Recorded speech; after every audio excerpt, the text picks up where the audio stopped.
સીતારામ જય શ્રી કૃષ્ણ દૈરાની જોટાણે વાદેતા બપોરના 3:30 થયા હતા અને અમે બધા હતા ચોપાટી. હું, રાજવી, પૃથ્વી અને પ્રકાશ.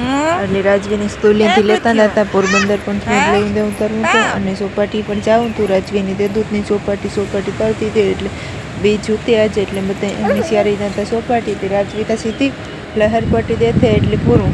અને પૃથ્વીને રમતો હતો. રાજવી જ લહેરતી હતી અને પૃથ્વી રમતો હતો ને છેટેથી દરિયાનો નજારો.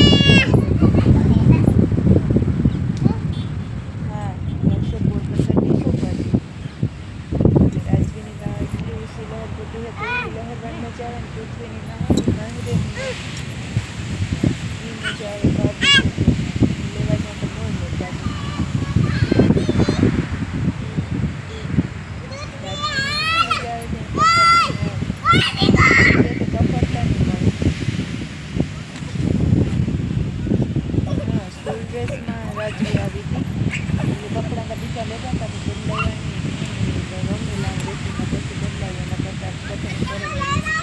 હા બેઠું પૃથ્વી ફરવાનું એટલું કંઈ નથી ફરવાનું ના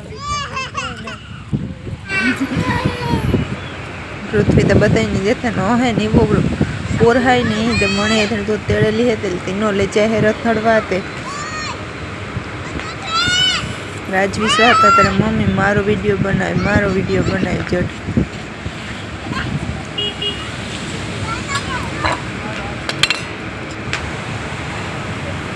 આજ તો દરિયો પણ બહુ જ મોજા મારતો હતો એકદમ. પ્રકાશના બાપ દીકરી નહોતા અમે મા દીકરો પાસે ને જતા એકદમ ના મોજા આવે ને મને તો બીક લાગે.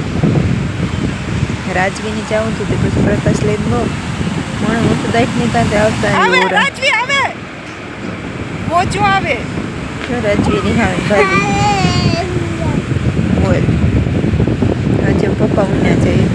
પપ્પા વાંથી અસલ આવે વાં અસલ છે કરતા પૃથ્વી કેટલું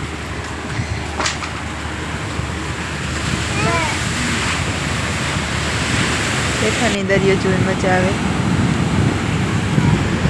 એમ જાય બાપ દીકરી દરિયામાં પદ એવા એકદમના મોજા આવતા હતા ને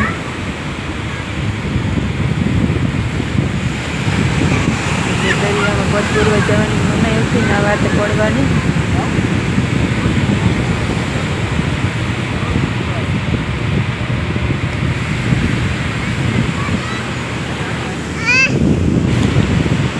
જો પંખી માછલા વીણે મોટું આવે ને તો ઉડાઈ જાય પછી માછલું લીધું તો એટલું થઈને ઉપાડી દેશે.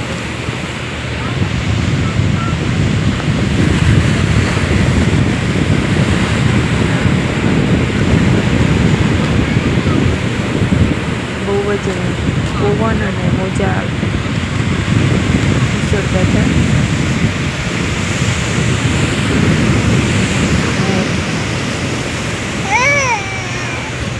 પોરબંદરની ચોપાટી દરિયા કિનારો.